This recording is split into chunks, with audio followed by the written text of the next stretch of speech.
Namaste. Welcome to Recreational Minds. I hope you're all keeping safe and healthy. मैं रचना शुक्ला आप सबका मेरे channel पे स्वागत करती हूँ. गाइज आज का जो टॉपिक है काफ़ी क्रिटिकल सा है. सब लोग इसी के बारे में बात कर रहे हैं. आप किसी भी न्यूज़ चैनल पे जाएं, किसी भी यूट्यूब पेज पे जाएं, ये एक हॉट टॉपिक है. Boys locker room. जी हाँ, साउथ दिल्ली के स्कूल बॉयज़ का ये एक इंस्टाग्राम ग्रुप सामने आया है जहाँ पे वो बहुत माफ़ी चाहूँगी पर अश्लील बातें करते थे लड़कियों के बारे में, जिन्हें वो जानते हैं, जिन्हें नहीं भी जानते, जिन्हें वो फॉलो करते हैं. उनके बॉडी पार्ट्स को डिस्कस करते थे, उनको बॉडी शेम करते थे और यहाँ तक कि रेप और गैंग रेप जैसी बातें भी उस ग्रुप पे करी गई हैं.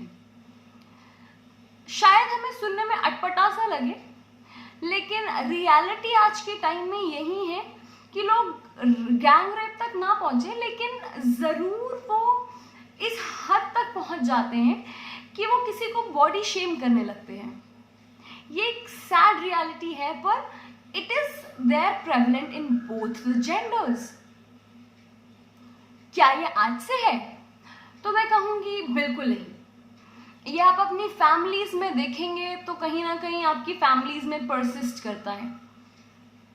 आपके फादर करते रहे होंगे किसी भी छोटी गाली के तौर पे या माँ को नीचे दिखाने के तौर पे, and somehow we adopted it और वो हमारे अंदर बस जाता है. So it is communal, it is belonging to a society. ये सोसाइटी ऐसे ही बढ़ रही है. ये सोसाइटी के कुछ लोग ऐसे नहीं है, सोसाइटी में बहुत से लोग ऐसे हैं और बहुत ही कम लोग होंगे जो सोसाइटी में दूसरे जेंडर से इनसिक्योर फील नहीं करते होंगे या उनको नीचा नहीं दिखाते होंगे. मैं इस सिचुएशन को, बॉयज लॉकर रूम के सामने आने को इस तरह से देखती हूँ कि दो पहलू हैं इसके. एक विक्टिम का और एक परपिट्रेटर का. ये बॉयज ने जो किया है बॉयज लॉकर रूम में, डेफिनेटली ये परपिट्रेटर हैं जिन्होंने ये गुनाह किया है, लेकिन साथ ही साथ ये विक्टिम हैं अपनी अपब्रिंगिंग के, सोसाइटी के एक्सपेक्टेशन के, अपने अंदर बिल्डअप हुए प्रेशर और अग्रेशन के. ताज्जुब की बात यह है कि सामने आई है गर्ल्स लॉकर रूम की बात भी. तो क्या girls equally to be blame नहीं है? हमें समझना पड़ेगा कि आज की तारीख में, इन दिनों में या इस जमाने में ये समाज बहुत फ्रस्ट्रेट हो चुका है. दौड़ भाग में हम इतना खो चुके हैं कि हमें अपने अंदर झांकने का मौका ही नहीं मिला, अपने परिवार में देखने का मौका नहीं मिला, और कहीं ना कहीं हमारे अंदर का इंसान जो दूसरे लेवल पे किसी को भी रिस्पेक्ट करता है वो खो चुका है. Boys locker room, girls locker room, ये तो सिर्फ एक छोटी सी असलियत है समाज की जो सामने आई है, वरना डेली बेसिस पे जो चीजें चलती हैं उसका कौन हिसाब देगा. जहां हम स्टॉकिंग के बारे में सुनते थे, जहां हम रेप्स के बारे में सुनते थे, हम इतने टॉलरेंट हो चुके हैं इस चीज के, शायद ये चीजें हमें समझ नहीं आती. इन चीजों के बारे में न जाने कब से बातें होती हैं, लेकिन हम इसको समझना नहीं चाहते या इसमें बदलाव नहीं लाना चाहते. हमेशा बात होती है, निर्भया केस ले लीजिए या कोई भी रेप केस आता है तो हम बात करते हैं बदलाव की, समाज में एम्पावरमेंट की. पर कितना एम्पावरमेंट हमने दिया है अपने समाज को? फेमिनिज्म के नाम पे लड़ाइयां होती हैं, लेकिन फेमिनिज्म क्या है? अगर हम समझे कि किस तरह से एग्जिस्ट करता है, तो पहले तो ये बुली के फॉर्म में एग्जिस्ट करता है जो हमारे घर पे ही चल रहा है. काम सिर्फ महिला करेंगी, नहीं करेंगी तो हम उनको चैन से बैठने नहीं देंगे, उनको ताने दिए जाएंगे, जी काम तो उन्हीं का है. बहुत कम घर होते हैं जहाँ काम का बंटवारा होता है, जहाँ मेल या पुरुष उतनी ही जिम्मेदारी लेते हैं काम की। हमने तो अपने घर में ही देख लिया कि औरत का काम है भैया किचन में रहना और आदमी की नीड्स को फुलफिल करना, और अगर वो किसी भी लेवल पे फुलफिल नहीं कर पाती या फुलफिल भी करती है तो उसका काम है आदमी की अंदर की भड़ास को सुनना, क्योंकि वो महिला है और चुप रहना उसका कर्तव्य बनता है। और ये सिर्फ ऐसे घरों में नहीं जहाँ पे पेरेंट्स पढ़े लिखे नहीं है, ऐसे घरों में भी होता है जहाँ पे पेरेंट्स हाईली एजुकेटेड होते हैं। और जिन फैमिलीज में औरतें आवाज उठाने लग जाती हैं, उन फैमिलीज में उन औरतों को या समाज उन औरतों को बहुत ही अश्लील नज़र से देखता है, बहुत ही बुरी नज़र से देखता है, और उन औरतों को अच्छा नहीं समझा जाता। ये एक्सपेक्ट किया जाता है कि अरे चुप रह लेती तो शायद घर परिवार बच जाता, डिवोर्स लेने की क्या जरूरत है। दूसरी चीज जो हम समझना पड़ेगा, जो एग्जिस्ट नहीं करता हमारे समाज में, कि हम अपने घरों में, अपने स्कूल्स कॉलेजेस में इस चीज की कोई एजुकेशन नहीं देते। आज के समय में सभी लोग सेक्स एजुकेशन पे फोकस करें, पर क्या सेक्स एजुकेशन ही सब कुछ है? आपने अपने एजुकेशन सिस्टम के जरिए लोगों को बस भागना सिखा दिया, रैट रेस में डालना सिखा दिया। भाई कुछ करोगे, कुछ पढ़ोगे तो कुछ कर पाओगे, नहीं तो कुछ नहीं कर पाओगे। इस रैट रेस ने लोगों को इतना भर दिया है, इतना फ्रस्ट्रेट कर दिया है कि वो सिर्फ और सिर्फ प्लेजर ढूंढते हैं। तो प्लेजर है हुक्का पीने में, प्लेजर है बार्स में जाने में। छोटी छोटी उम्र के बच्चे हुक्का पीते हैं, तब किसी को समाज में कोई तकलीफ नहीं होती।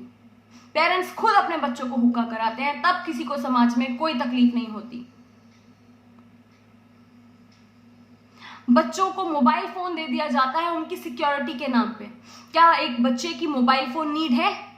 क्या आप अपने बच्चे को समय देते हैं? क्या आप अपने बच्चों की जरूरतों का ख्याल रखते हैं? सिर्फ सामान दे देना या पैसे दे देना बच्चे को प्यार देना नहीं है, या बच्चे की परवरिश करना नहीं होता। ये हम समाज में भूल चुके हैं। आधी से ज्यादा जिम्मेदारी हम स्कूलों पे डाल देते हैं कि जी हम अपने बच्चे को स्कूल में भेज रहे हैं, तो टीचर का काम है 8 घंटे रख के उसको अपने पास बिल्कुल पॉलिश कर देना और एक सभ्य इंसान बना देना, फिर चाहे घर में जो मर्जी हो रहा हो। एंड थैंकफुली हमारे पास एज पेरेंट्स इतने राइट्स हैं कि हम स्कूल को 2 मिनट में नीचे गिरा दें और 2 मिनट में स्कूल की बदनामी करा दें। लेकिन वहीं जब कोई काउंसलर आपको आपके बच्चे के स्कूल में बुलाता है और बात करने की कोशिश करता है, तो आप साफ इनकार कर देते हैं कि जी हमारे घर में ऐसा कुछ नहीं है, हमारे घर में सब परफेक्ट है। या आप अपने घर की बातें सामने नहीं लाना चाहते, आप सिर्फ और सिर्फ स्कूल की गलती ढूंढते हैं, बच्चे की गलती ढूंढते हैं और अपना दामन पाक साफ रखना चाहते हैं। वहीं समाज, हर इंसान समाज में एक दौड़ में लगा है और जीतने में लगा है, तो इस समाज में नीचा दिखाना कोई बड़ी बात नहीं है। भैया उनसे बड़ा घर चाहिए हमको, तो अपना बड़ा घर नहीं बनाएंगे, पहले उसको नीचा दिखाएंगे। मेरा बड़ा घर है। मैंने बच्चों को स्कूलों में इन बातों पे भी लड़ाई करते देखा कि तेरे पापा के पास क्या है, मेरे पापा के पास तो बहुत कुछ है। बच्चा इस बात से जरूर आहत फील करेगा, वो रिस्पॉन्ड करेगा, रिएक्ट करेगा। वो घर जाएगा, उसको चिढ़ मचेगी, अरे आपके पास कुछ भी नहीं है, मेरे दोस्त के पापा के पास सब कुछ है। यहां बात आती है बात करने की। लेकिन बात करने से ज्यादा हम कहते हैं टॉक टॉक टॉक, बात करो बात करो बात करो बात करो, लेकिन कोई भी इंसान सुनने पे फोकस क्यों नहीं कर रहा? जब कोई चिड़चिड़ा जाता है तो उसके बिहेवियर को क्यों नहीं सुना जाता? जब कोई अचानक से चुप रहने लग जाता है तो उस बिहेवियर को क्यों नहीं सुना जाता? जब अचानक से किसी बच्चे के कम मार्क्स आने लग जाते हैं, उस बिहेवियर को क्यों नहीं सुना जाता? जब टीचर बताती है कि आपका बच्चा स्कूल में ऐसे बिहेव करता है, तो उस बिहेवियर को क्यों नहीं सुना जाता? तो बात करने से पहले हमें अपने अंदर सुनने का टॉलरेंस डेवलप करना पड़ेगा, क्योंकि बात तो बहुत होती है हमारे समाज में। हमारे घरों में बड़े बात करते हैं और छोटे उन बातों का पालन करते हैं। बस आपसे एक बार अगर बात करी जाए और आपने उस इंटरेक्शन में ठीक से हिस्सा नहीं लिया तो उस बात को वहीं खत्म कर दिया जाता है, या फिर अगर आपने एक बार कोशिश कर ली है तो आप उस प्रयास को जीवन भर साथ में लेके चलते हैं, ये कहने के लिए कि जी हमने तो बात करने की बहुत कोशिश की, बच्चा ही नहीं बोलता, या हमारे आपस के बीच में। कई दफा ये भी देखा गया है काउंसलर के सामने बाप अपनी बीवी को बहुत आराम से झटक देता है, बोलता है कि तुम चुप रहो, तुम्हें कुछ नहीं पता, मुझे बात करने दो, तुम्हें कुछ नहीं पता, तुम बोल नहीं पाती, मैं बात करूंगा, मेरी बीवी बात करने में सक्षम नहीं है, उतनी अच्छी नहीं है। बच्चे पे क्या इम्पैक्ट पड़ता है? क्या कल को आपका बच्चा आपकी या आपकी बीवी यानी उसकी माँ की इज्जत करेगा? एक छोटा सा इंसिडेंट शेयर करूंगी। मुझे याद है काउंसलिंग केस एक बच्चे का, जिसकी फैमिली में बहुत डिस्प्यूट चल रहा था। वो बच्चा बहुत परेशान रहता था, स्कूल में टीचर्स के आगे बहुत अपशब्द बोलने लगा था, पढ़ाई में मन नहीं लगता था, नोटबुक्स में बहुत अजीब वायलेंट ड्राइंग्स करता था एंड अनयूजुअल सा बिहेवियर होने लगा था उसका। हमने उससे बात करने की कोशिश की, पता चला कि घर में पेरेंटल डिस्प्यूट है, पेरेंट्स को बुलाया गया और पेरेंट्स ने साफ इनकार कर दिया। मतलब कि उन्होंने वहीं ताला लगा दिया किसी भी तरीके की किसी बात करने पे। हम क्या समझे, क्या समझा जाए इस चीज से कि जहां हम कोशिश कर रहे हैं स्कूल में बदलाव लाने की बच्चे के अंदर, वहां पेरेंट्स साफ मना कर देते हैं क्योंकि वो अपने पेरेंटल डिस्प्यूट्स डिस्क्लोज नहीं करना चाहते। और ये कहीं छुपी हुई बात नहीं है, पर जिन घरों में पेरेंटल डिस्प्यूट्स होते हैं उन घरों में बच्चों पे बहुत असर पड़ता है।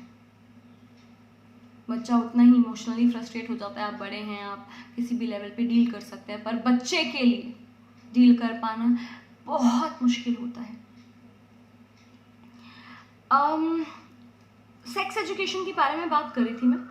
सेक्स एजुकेशन से ज़्यादा ज़रूरी है मुझे लगता है पर्सनली, और ये सभी टीचर्स और बच्चों और पेरेंट्स और समाज के हर इंसान को समझनी चाहिए, जहाँ पे हम कम्युनिटी केयर की बात करें, जहाँ पे हम वो डे सेलिब्रेट करें कि एक जेंडर दूसरे जेंडर के लिए कुछ रिस्पेक्टफुल करता है।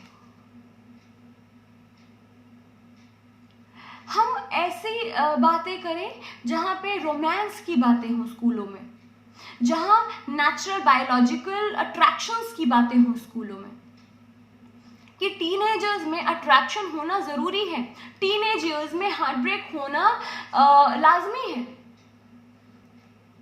This is not sex education but helping a child to deal with the broken heart.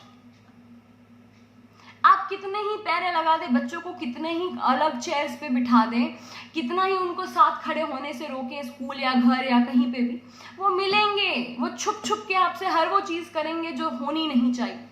और तभी समाज में बॉयज लॉकर रूम जैसे, गर्ल्स लॉकर रूम जैसे न जाने कितने लॉकर रूम्स हैं।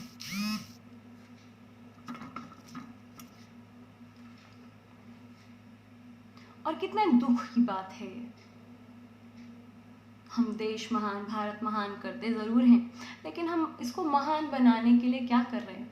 आज जहां आबादी यूथ की बहुत है, वो यूथ ही भटका हुआ है, फ्रस्ट्रेटेड है, खुद को नहीं समझ पा रहा।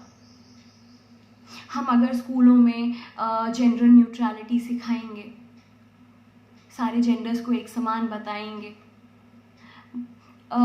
बॉयज़ एंड गर्ल्स आपस में एक दूसरे को समझे, बॉडी शेमिंग के कॉन्सेप्ट को इंट्रोड्यूस किया जाए कि बॉडीज अलग अलग प्रकार की होती है तो हर बॉडी को एक्सेप्ट करना सिखाया जाए, इससे उनका आत्मविश्वास, सेल्फ एस्टीम सब बढ़ेगा,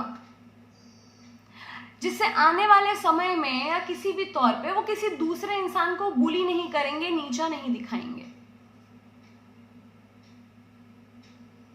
मैंने देखा है स्कूलों में कि जब कोई लड़का लड़की कपल बनते हैं और साथ में कभी घूमते हैं, तो टीचर्स, पढ़े लिखे टीचर्स उन लड़का लड़की को बड़ा नीची नज़र से देखते हैं, और खासकर लड़की को, कि अरे ये तो वैसी ही है, ये तो ऐसी ही है,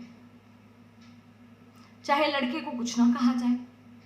ऐसा क्यों?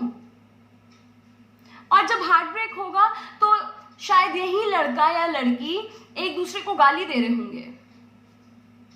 हार्ट ब्रेक होने के बाद यही लड़का या लड़की एक दूसरे के पिक्स शेयर कर रहे होंगे, ये बोलते हुए कि देखो ये है। सो अगर हमने अपने समाज में लोगों को इमोशन से अच्छे से डील करना सिखाया, तो कम से कम हम इस तरह के वायलेंस, हैरेसमेंट, अग्रेशन से बचेंगे। मेंटल हेल्थ लोगों का ज़्यादा बेहतर होगा, जहां वो अपनी इज्जत और दूसरे की इज्जत कर पाएंगे, जहां वो ये समझ पाएंगे कि दिल टूटना एक मुनासिब सी बात है। ये चीज़ें हमें आगे बढ़ने में मदद करती हैं। अगला एक पॉइंट मैं रखना चाहूँगी, ये जो सेक्स एजुकेशन की बात है, कितने पिछड़ चुके हैं हम सेक्स एजुकेशन में, आप जानते हैं?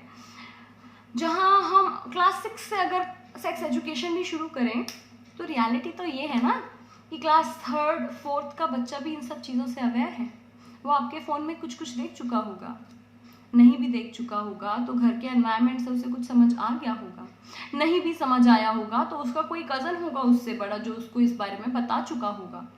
और न जाने कितने ऐसे केसेस हैं गाइस जो सामने आए हैं कि क्लास 3rd और क्लास के 4th के बॉयज़ एंड गर्ल्स ये सब डिस्कस करते हैं।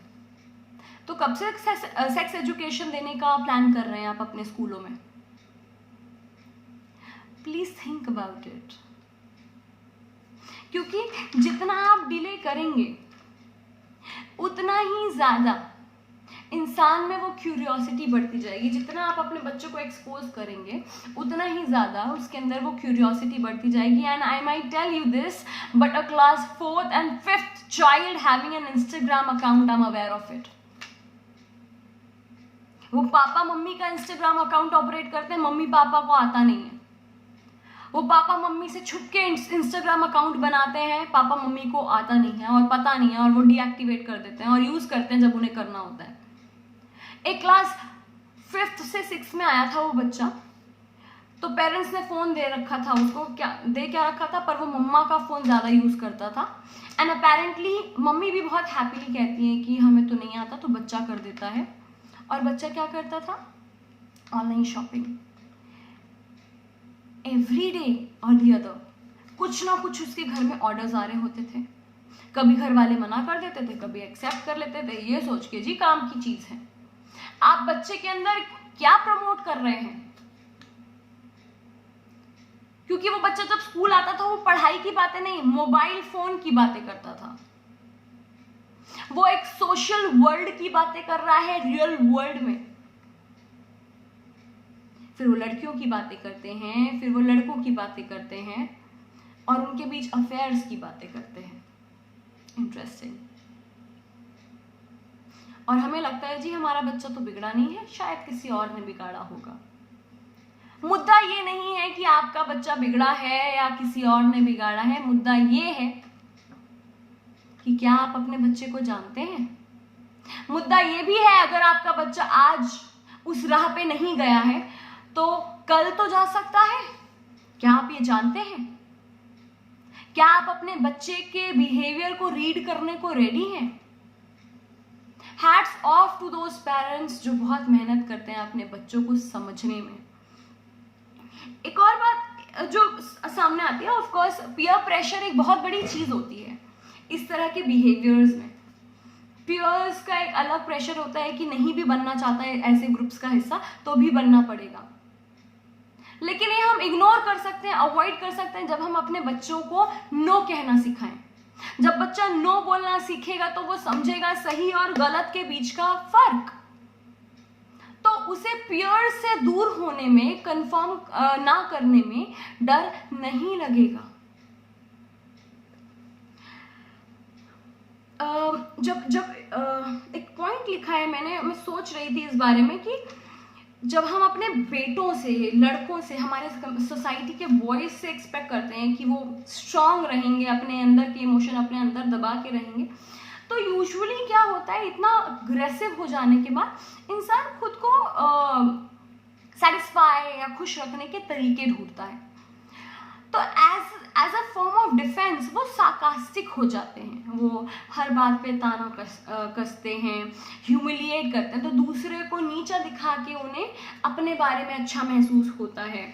फिर वो किसी को भी बुली करने लग जाते हैं, किसी को नाम देने लग जाते हैं। कई बच्चे तो इस हद तक आ जाते हैं वो मार पिटाई भी करते हैं as a form of satisfaction, अपने गुस्सा उतारने का तरीका। जैसे कि एक सिंपल सा उदाहरण आप यूजुअली लड़कों में देखेंगे, जब उन्हें गुस्सा आता है वो दीवार पंच करते हैं। दीवार ने उनका क्या बिगाड़ा है, पर ये एक तरीका है। आप देख सकते हैं कि वो लड़का दीवार में पंच करके अपना गुस्सा जाहिर करता है, क्योंकि उसको वर्बली अपना गुस्सा जाहिर करने का तरीका नहीं पता। इसमें गलती किसकी और गलत कौन, सोचने की बात है। मैं नहीं जानती कि आप ऐसे किसी बॉयज लॉकर रूम का हिस्सा है या नहीं, गर्ल्स लॉकर रूम का हिस्सा है या नहीं, पर जाहिर सी बात है, मैं ये मानती हूँ और मुझे पता है कि ये कोई बड़ी चीज नहीं है। समाज को इन सब चीजों के लिए ओपन और रेडी होना पड़ेगा।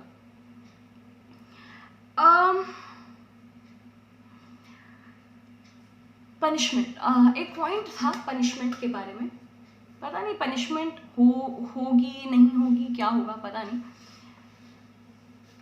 पर हमने अपने बच्चों को घर में बहुत पनिश कर रखा है। उनकी बातें ना सुन के, उनकी बातें ना मान के, उनको हर बार नीचा दिखा के, उनके साथ ग्रो ना करके हम ग्रो हो जाते हैं और हम सोचते हैं कि ठीक है, हम पैसा दे रहे हैं, ट्यूशन में पैसा लगा रहे हैं, बच्चा अच्छा ही होगा।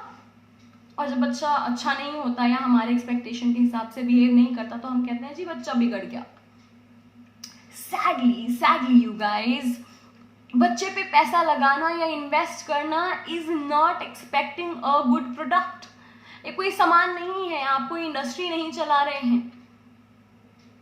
पनिशमेंट आज दे देंगे, लेकिन पनिशमेंट में ये भी देखा गया है कि लोग बदलते नहीं हैं। कई केसेस में तो लोग और ज्यादा ढीठ हो जाते हैं और ज्यादा स्ट्रांग हो जाते हैं किसी भी डर का सामना करने से।